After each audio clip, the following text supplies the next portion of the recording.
Who are you dating tonight? Well, let me have a little sip here. We're going to talk about your dating life. And, oh, there's no focus necessarily other than experiences from my own life that you may enjoy. I was shy. I was really shy. To say that I dated a lot in high school would be an understatement. In college, I couldn't find a single girl that I wanted to date more than 2 times, and usually when I called her the second time, she wouldn't date me because she told me I already got a date planned. To me, that was rejection, so I never called her again. Years later, these girls that had told me that told me they couldn't date me the next Saturday or Friday, they were telling the truth. They did have other dates, and they asked me why I never called back. Now this was in college, so I had increased my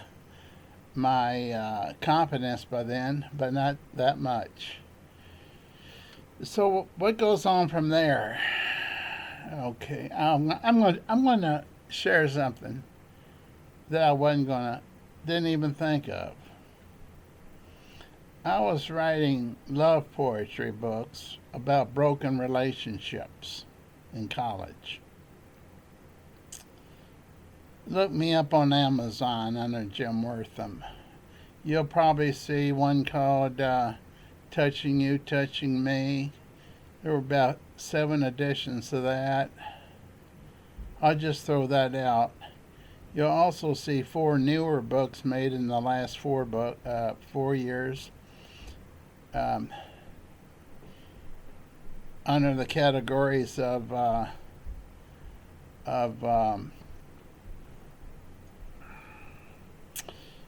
well, they were a series. The season, the summer of love, the spring of love, the fall of love, the winter of love. They've gotten great responses. I find it hard anymore to want to respond to everybody with a 2 or 3 page letter like I used to, or invite them to my home for a visit. Don't do that anymore. But I just mentioned that to let you know where I'm coming from, okay? So I write all these books. Well, at that time, they weren't books, they were pages of really relationships that did not work out.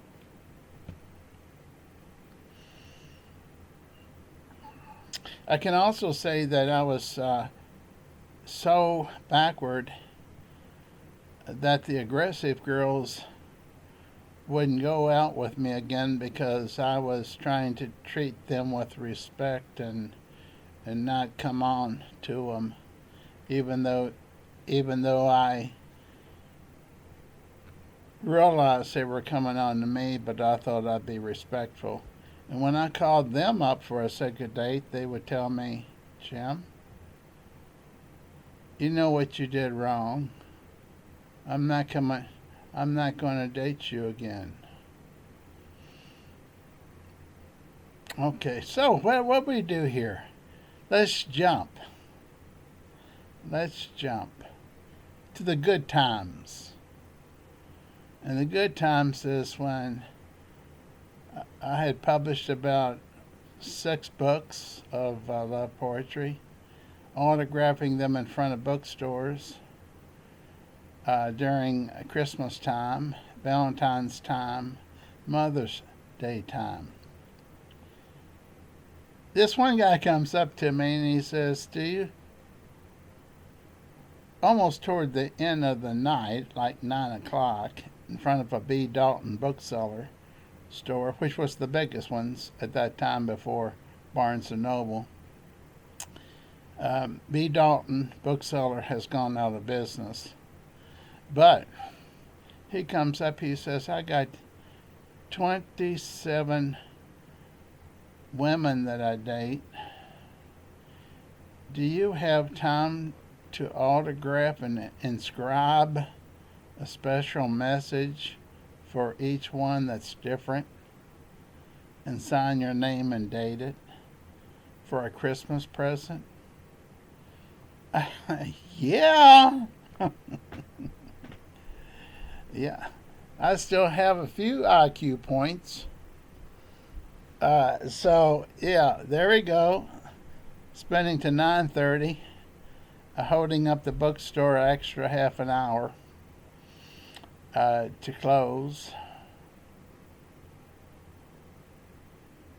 Oh, I gotta tell you something, and I'm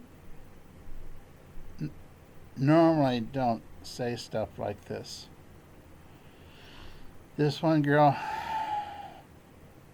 by this time, my books were selling not only in the Louisville area, but across the country in the B. Dalton bookstores and also the Walden bookstores and in gift shops and college shops. And this girl comes up to me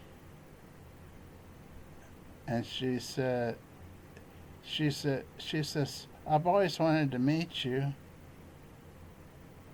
She says, I don't know if you have time, but would you mind maybe taking a half an hour off and coming to the car and talking with me?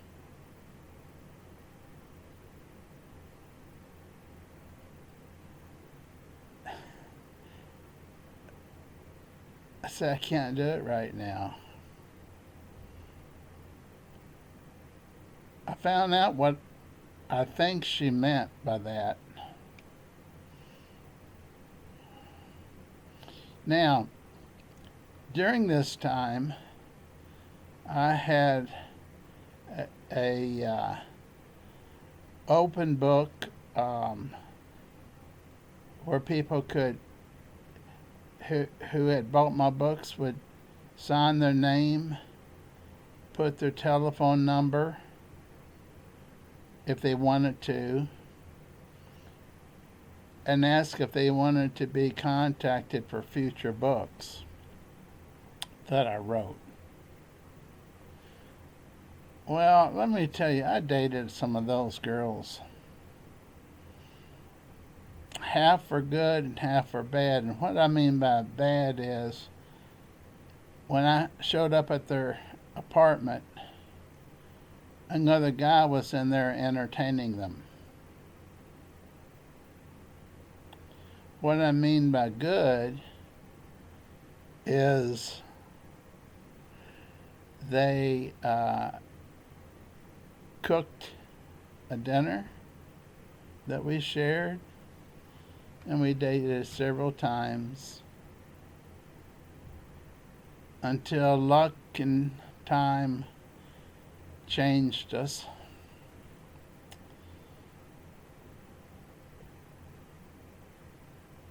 How in the world did we get into this? Other than to tell you that I had one lady really mad at me because I didn't stay long enough. She basically kicked me out before I could walk out. Hormones are running high. You're young. They think because you got 7 or 8 books out that they got a touch of fame.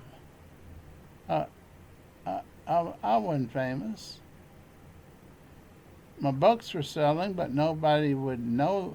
I never have in all my life over the how many books? I don't know, 10 or 12 or 14 books I have, put my picture on it. Nobody knows what I look like. And I wanted it that way.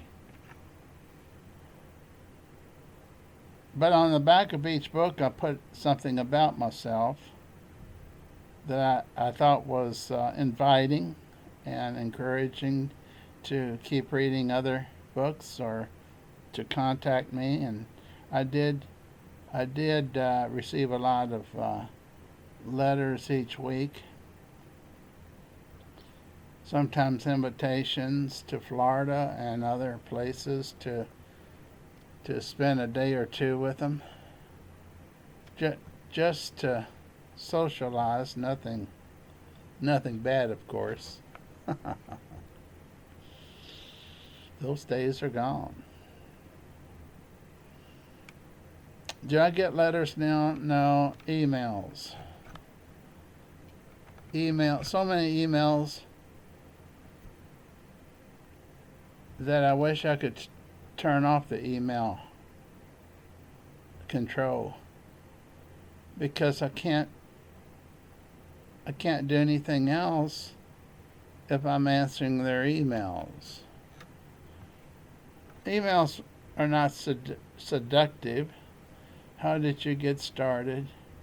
What year did you begin? Who publishes your book? Are they sold in other countries? What countries are they selling best in? Should I publish a book?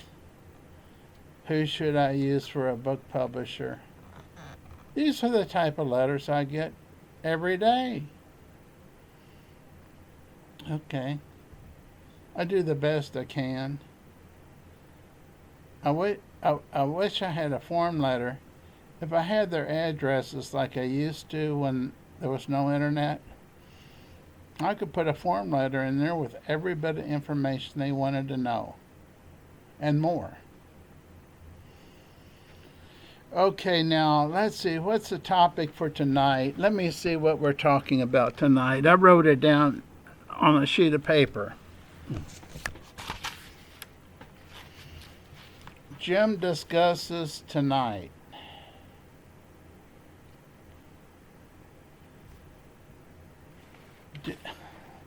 Two questions.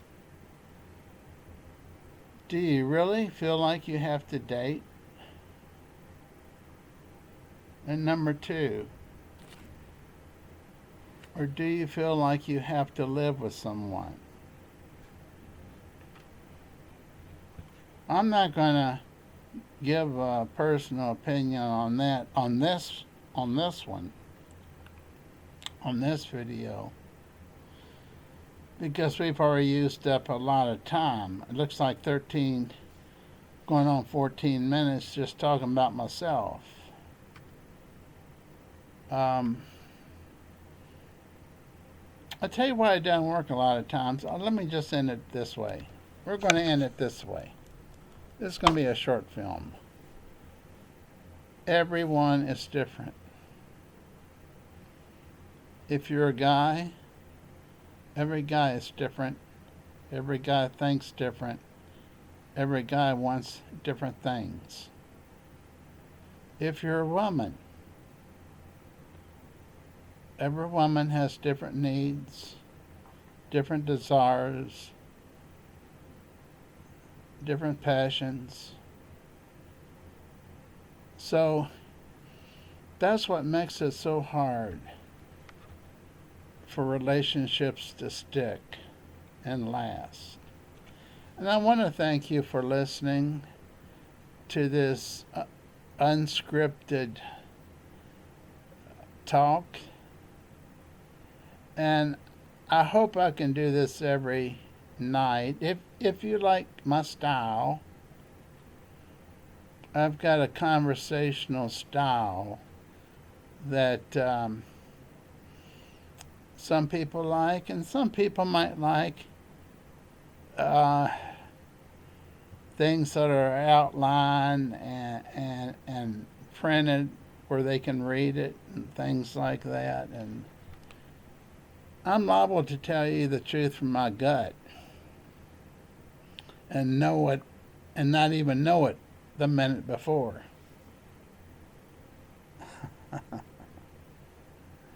If I'm your type of guy, if you like my style and you want to hit subscribe and like,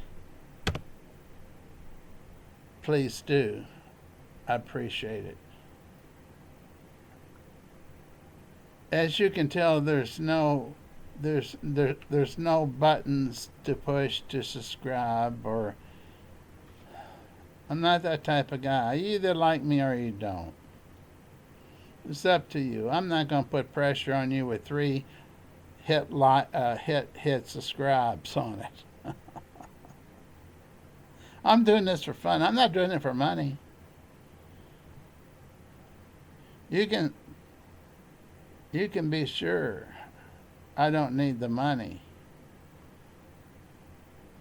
And I'm not trying to make money off YouTube. I've made most of my money in 2 areas: royalties from publishing love poetry books, and number 2, from a small counseling center that I had for a few years. As you can probably look,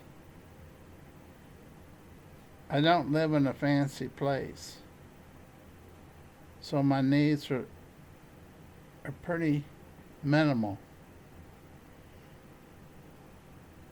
I'm still a good guy. I think you'd like me if you met me. Thanks for tuning in tonight.